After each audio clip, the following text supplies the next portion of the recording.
Hello! నమస్తే అందరికీ. Welcome back to my channel. This is Tejaswini.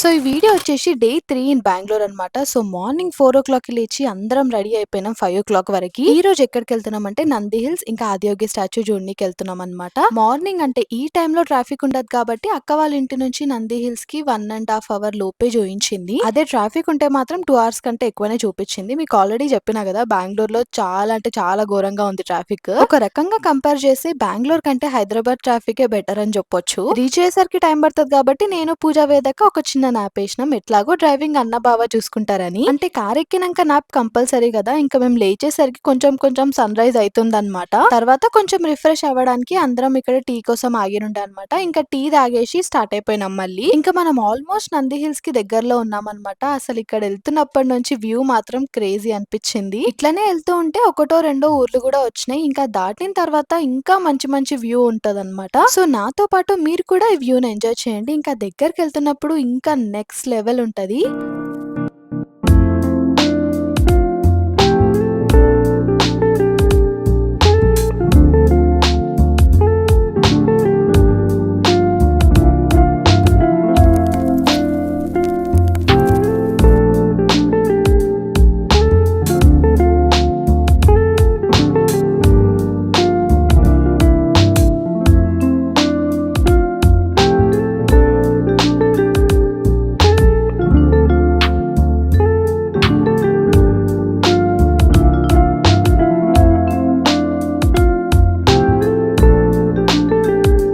So చూస్తున్నారు కదా ఎంత మంచిగుందో. మేము గనుక డ్రాప్ అయ్యి ఉంటే డెఫినెట్‌గా ఇంత మంచి ప్లేస్‌ని మిస్ అయిపోయేవాళ్ళము. ఇప్పుడైతే మనం రీచ్ అయిపోయినామనమాట. సో కొంచెం ముందు కార్ పార్కింగ్‌కి ₹60 చార్జ్ చేసిండ్రు. ఇంకా ఈచ్ పర్సన్‌కి ₹30 అట్లా చార్జ్ చేసిండ్రు. సో మనం ఎక్కడ పే చేసినా రిసీట్ అనేది కంపల్సరీ ఇస్తారు కదా. ఇక్కడ కూడా ఇచ్చిండ్రు. అది అవసరం లేదని మాత్రం అస్సలు పడేయకండి. ఎందుకంటే మనం లోపలికెళ్ళాలంటే ఇక్కడ రిసీట్ కంపల్సరీ అనమాట. చూయిస్తేనే పంపిస్తారు. లేకపోతే మనకు అసలు ఎంట్రీయే ఉండదు. ఇదంతా ఎందుకు చెప్తున్నా అంటే మేము ఎక్స్‌పీరియన్స్ చేసినాం కాబట్టి మేము కార్‌లోనే పెట్టేసి పైకొచ్చేసినాం. పైకెళ్ళినాక వాళ్ళు చూయించమని అడిగిర్రు. ఇంకా అన్న బావ మళ్ళీ కార్ దగ్గరికెళ్ళి తీసుకొని వచ్చిర్రనమాట. ఎప్పుడైనా మీరు వెళ్ళినప్పుడు మీకు యూజ్ అయితది కాబట్టి చెప్తున్నా. సో ఇక్కడ లోపలికి వచ్చేసినాం మేము. ఇక్కడ వచ్చేసి దీన్ని అమృత్ సరోవర అంటారంట. దీన్ని 1938లో కన్స్ట్రక్ట్ చేసిండ్రు. సో దాని డీటెయిల్స్ ఇక్కడ ఉండే. అండ్ ఇక్కడ మంకీస్ కూడా మస్తున్నాయి. కింద కొంచెం తక్కువ గానీ పైన మస్తు ఎక్కువ ఉన్నాయి. ఇట్లనే లోపలికి వెళ్తుంటే ఇక్కడ నంది కనిపించింది. కానీ దగ్గరికి వెళ్దామంటే వే లేదు అక్కడ. సో దూరం నుండే వీడియో తీసుకొని వచ్చేసిన. ఇంకా అట్లనే వెళ్తుంటే ఇక్కడ బర్డ్ సౌండ్స్ వినండి ఎంత బాగుందో.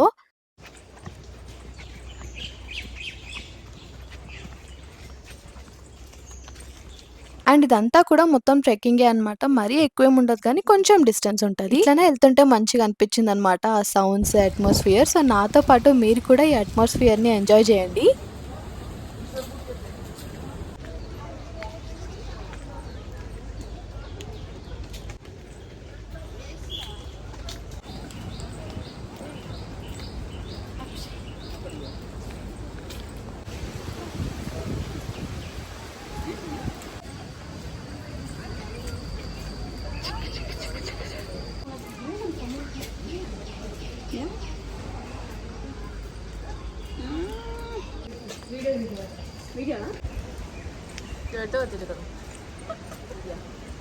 అండ్ ఇంకోటి ఏందంటే ఇక్కడ జవహర్లాల్ నెహ్రూ స్టాచ్యూ కూడా ఉండే. సో ఏదైనా స్టోరీ ఉంటే చదువుదాం అనుకున్నాం గానీ మాకు అక్కడ ఏం కనిపించలేదు.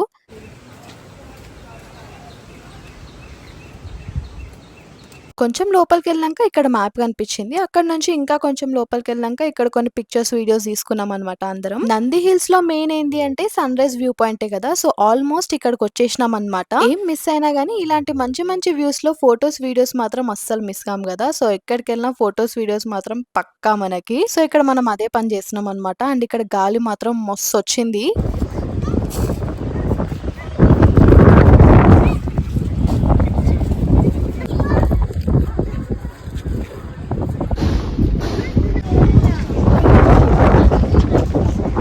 సో ఇక్కడ మీరు చూస్తుంది సన్ రైజ్ వ్యూ పాయింట్ అనమాట. మేము ఇక్కడికి రీచ్ అయ్యేసరికి మాకు 9 అయింది. సో మాకైతే ఇక్కడ సన్ ఏం కనిపించలేదు గానీ, ఇట్లా వ్యూ మాత్రం మంచిగా అనిపించింది. రాండమ్‌గా మనం యూట్యూబ్‌లో చూస్తూ ఉంటాం గదా! అందులో ఒకలాగుంది, ఇక్కడ ఒకలాగుంది. అంటే ఎక్స్‌పెక్టేషన్స్ వర్సెస్ రియాలిటీ అన్నమాట. ఇలాంటి వెదర్‌లో వేడి వేడిగా ఏమైనా తింటే మస్తు మజా అనిపిస్తది కదా! సో మేమైతే ఇక్కడ మ్యాగీ ట్రై చేసినాము. ఇంక ఇదంతా అయినంక అక్కడ ఒక చిన్న గార్డెన్ లాగా ఉండే అన్నమాట. సో నేను చెల్లితోటి కొన్ని పిక్చర్స్ ఇంకా వీడియోస్ తీపిచ్చుకున్నాను. ఇక్కడ ఉన్న ఈ చిన్న చిన్న యెల్లో ఫ్లవర్స్ అయితే చాలా క్యూట్ అనిపించినాయి మాకు. మేము ఇట్లా పెట్టుకొని ఫోటోస్ దిగినాం అన్నమాట. ఇంకా మన ఫోటో సెషన్ అంతా అయిపోయినంక ఎళ్ళిపోదాం అని చెప్పేసి కిందికి దిగుతున్నాం. అండ్ ఇక్కడ చుట్టుపక్కల కొన్ని చిన్న చిన్న టెంపుల్స్ కూడా ఉన్నాయి. లైక్ ఆంజనేయ స్వామిది అట్లున్నాయన్నమాట. ఇవన్నీ చూస్తూ కిందికొచ్చేసినాం. పైకి రావడానికి మాత్రం టైం పట్టినట్టు అనిపించింది గానీ, కిందికి మాత్రం జల్ది ఎళ్ళిపోయినట్టు అనిపించింది. ఎంట్రన్స్ లో అందరం ఇట్లా ఒక గ్రూప్ పిక్చర్ తీసుకొని నెక్స్ట్ ప్లేస్ కి వెళ్దామని స్టార్ట్ అయిపోయినాం. ఇప్పుడు ఎక్కడికి వెళ్తున్నాం అంటే ఆదియోగి స్టాచ్యూ చూడనికి. ఇది ఎక్కడ అంటే చిక్బల్లాపూర్ లో అన్నమాట. నంది హిల్స్ నుంచి ఆదియోగి స్టాచ్యూకి అరౌండ్ 40 మినిట్స్ అట్లా చూయించింది అనుకుంటా. సో ఎవరైనా నంది హిల్స్ విజిట్ చేస్తే డెఫినెట్ గా ఈ ఆదియోగి స్టాచ్యూ దగ్గర కూడా వచ్చి విజిట్ చేయండి. ఎంట్రన్స్ లో ఒక ఆర్చ్ కనిపించింది కదా, సో అక్కడ నుంచి ఇంకొంచెం లోపలికి వెళ్తే మనం ఆదియోగి స్టాచ్యూ అయితే చూడొచ్చు. అసలు ఇట్లా వెళ్తున్నప్పుడు స్టాచ్యూ ఇంత దూరం నుంచి కనిపిస్తుంటే ఎప్పుడెప్పుడు దగ్గరికి వెళ్ళి చూస్తామా అన్న ఫీలింగ్ వచ్చింది నాకు. అసలు ఇట్లా దూరం నుంచి దగ్గరకు వస్తుంటే ఆ వ్యూ మధ్యలో శివుడిని చూస్తుంటే చాలా మంచిగా అనిపిస్తుంది. ఆల్మోస్ట్ వచ్చేసినాం. సో ఎంట్రన్స్ లో ఇట్లా త్రిశూలం ఉంటది అండ్ మనకు రైట్ సైడ్ లో అంటే అటు సైడ్ పార్కింగ్ ఉంటది. సో కార్ పార్క్ చేసేసి మేము లోపలికి వచ్చేసినాం. ఇంకా శివుడికి దగ్గరికి ఇట్లా వెళ్తున్నప్పుడు మాత్రం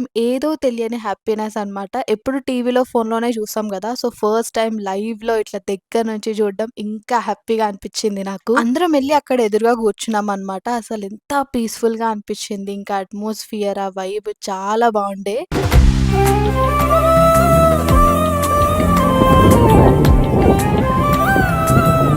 సీరియస్లీ నాకైతే అస్సలు రాబుద్ది కాలేదు. అక్కడే ఉండిపోవాలనిపించింది. కాకపోతే ఒక 1 అవర్ అయితే ఉన్నాం మేమందరం అక్కడ. ఇంక ఇక్కడనే కొన్ని పిక్చర్స్ తీసుకొని లంచ్ చేద్దామని చెప్పేసి స్టార్ట్ అయిపోయినాము. లంచ్ కి ఎక్కడికెళ్ళామంటే బెంగుళూరులో ఫేమస్ మల్లికా బిర్యానీలో మటన్ దొన్నె బిర్యానీ ట్రై చేసినాం. టేస్ట్ మాత్రం అద్రిపోయింది. అసలు కడుపు నిండా తిన్నాం అందరం. లంచ్ చేసి ఇంటికి రీచ్ అయ్యేసరికి మాకు ఈవినింగ్ 5 అయింది. తర్వాత ఎక్కడికెళ్ళామో నెక్స్ట్ వీడియోలో చూపిస్తాను. ఇప్పుడు ఏం చేయాలో మీకు తెలుసు కదా. మీకు కనుక వీడియో నచ్చితే please do like, share and subscribe.